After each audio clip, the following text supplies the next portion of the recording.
On August 4th, 2020, HPJR tweeted, "About to skim tonight's box scores and argue with people who watched the whole game." This is the Museum of Twitter, the show where we talk about the most important tweets in the history of Twitter.com. It's Sports Tweet Saturday, and this is a tweet that was honestly evergreen before it was even tweeted. Because this phenomenon exists anywhere that people are discussing sports online, but it really exists on Twitter. HPJR is mocking a type of person that exists every single place you look on sports Twitter. Someone who wants to argue really hard, with their full chest, even though they didn't actually watch the games they're arguing about. They think that just looking at the box score or looking at some statistics means that they have a good argument. And I am not someone who is anti-statistics. I think that statistics in sports are very helpful. But you can always tell when someone is relying entirely on statistics instead of just using statistics to bolster an argument that they formed when watching the game. And so that's why this tweet from HPJR, which has been deleted and so now mostly is a screenshot, is referenced so often. I think probably the best example of what this tweet's talking about is when people talk about free throw disparities, as in a basketball game when one team shoots way more free throws than another. Now, if you just look on paper and see that one team shot 40 free throws and the other team shot 10, you might be like, oh my god, the refs were definitely favoring the team that shot 40. But if you actually watch the game, you might see that the team that shot 40 free throws was driving to the basket on every possession, and the team that only shot 10 was mostly shooting pull-up jumpers. And so therefore, of course, the team that was initiating contact more got more free throws. But you wouldn't see that if you just looked at the box score. An example of someone using HPJR's tweet to make this point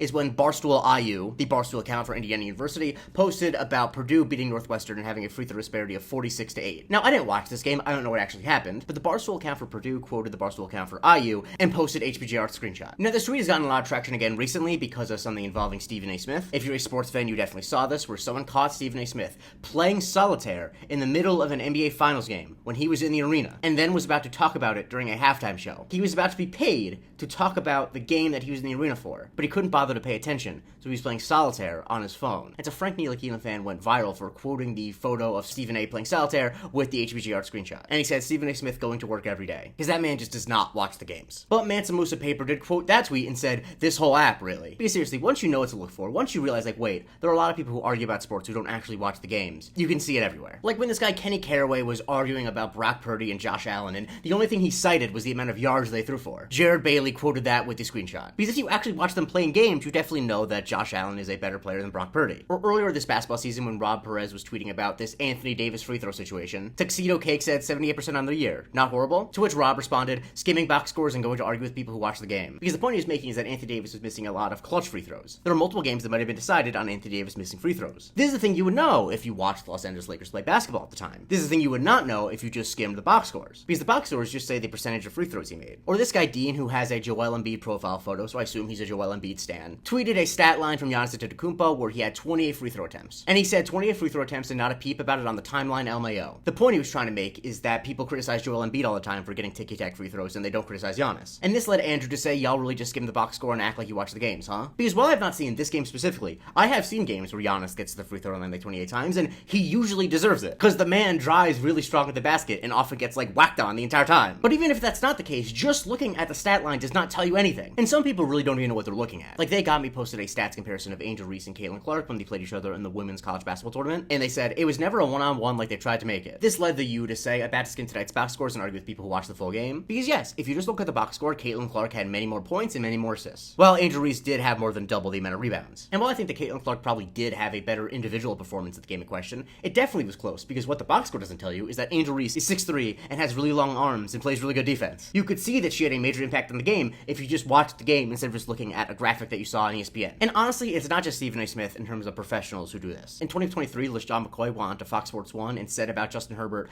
all this guy gives me is good hair, he don't give me no wins, he don't give me no comebacks, which led Charters Better to say these people skim the box score and read the stats and they got national television and spew bullshit without watching a second of film. Because yes, Justin Herbert has been a little bit disappointing in his career, at least in terms of getting wins. But if you actually watch the games, you can tell he's a really good quarterback. And as Mina Kimes always says, wins are not a quarterback stat. Like, what's the point of you being a professional football analyst if all you can tell us is he doesn't give us any wins? Like, I can do that. I can just look up how many wins does Justin Herbert have. Isn't the point of you being professional at explaining football that you can explain to us the things he does and doesn't do well? And while I generally like Howard Beck, he wrote an article with the lead, there's no denying Luka Doncic's greatness, but his impact on winning is still somewhat up for debate. Which led Burt Wonders to say, this is gonna skim the box box scores and argue with people who watch the game, tweet in essay form. Because yes, there are some metrics that suggest that maybe Luka Doncic does not have as much of an impact on winning as you see when you watch the game. But like, if you watch the game, you can see that he definitely has a major impact on winning. Ironically, this article was right before he dragged the Dallas Mavericks to the NBA Finals. So I'm sorry if his plus-minus numbers don't look amazing on paper, but like, he clearly is the reason why the Mavericks are winning. And I was originally inclined to believe that this was a phenomenon that the internet started, that this is a new phenomenon. But Hobie Brown proved me wrong. He posted this screenshot from some old book. He didn't cite it. It reads,